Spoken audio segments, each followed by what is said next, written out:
ఆంధ్రప్రదేశ్లో జగన్ హయాంలో జరిగిన వేల కోట్ల మద్యం కుంభకోణం కేసులో ఎన్ఫోర్స్మెంట్ డైరెక్టరేట్ దూకుడు పెంచింది. మాజీ ముఖ్యమంత్రి వైఎస్ జగన్మోహన్ రెడ్డికి అత్యంత సన్నిహితులైన కీలక నేతలు, అధికారులే లక్ష్యంగా హైదరాబాద్, తిరుపతిలో 12 చోట్ల ఈడీ అధికారులు మెరుపు దాడులు చేశారు.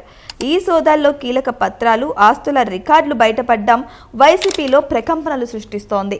ఈ దాడుల్లో ప్రధానంగా వైసీపీ మాజీ నేత విజయసాయిరెడ్డి, మాజీ ఎమ్మెల్యే చెవిరెడ్డి భాస్కర్ రెడ్డి, జగన్ వ్యక్తిగత సహాయకులుగా పనిచేసిన ధనుంజయ రెడ్డి, కృష్ణమోహన్ రెడ్డి మరియు సజ్జల శ్రీధర్ రెడ్డి నివాసాల్లో సోదాలు జరిగాయి. మద్యం వ్యవహారంలో అక్రమాలకు పాల్పడి నిధులను మళ్లించారనే అభియోగాలపై ఈ విచారణ కొనసాగుతుంది. ఈ మొత్తం స్కామ్ కు ఐటీ సలహాదారుగా పనిచేసిన కేసిరెడ్డి రాజశేఖర్ రెడ్డి మాస్టర్ మైండ్ అని ఈడీ భావిస్తుంది.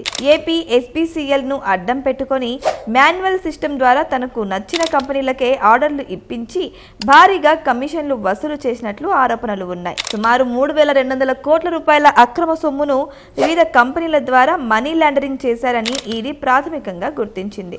నిధుల మళ్లింపు ఇలా: మద్యం ద్వారా వచ్చిన అక్రమ డబ్బును రియల్ ఎస్టేట్ ప్రాజెక్టుల్లోకి అక్రమంగా మళ్లించినట్లు అధికారులు చెబుతున్నారు. విజయసాయిరెడ్డి మద్యం కంపెనీలకు ఆర్డర్లు రావడంతో కీలక పాత్ర పోషించారని ఈడీ పేర్కొంది. చెవిరెడ్డి భాస్కర్ రెడ్డి నగదు రవాణా, నిధుల సర్దుబాటులో కీలకంగా వ్యవహరించినట్టు సమాచారం. ఈ అక్రమ నిధులను వైల్డర్నెస్ రాంచ్ వంటి విలాసవంతమైన ప్రాజెక్టుల్లో పెట్టుబడిగా పెట్టినట్టు ఈడీ ఆధారాలు సేకరించింది. మొత్తానికి జగన్ హయాంలో జరిగిన మద్యం పాలసీ వెనుక ఉన్న పెద్ద తలకాయల చుట్టూ ఇప్పుడు ఈడీ ఉచ్చు బిగుస్తోంది.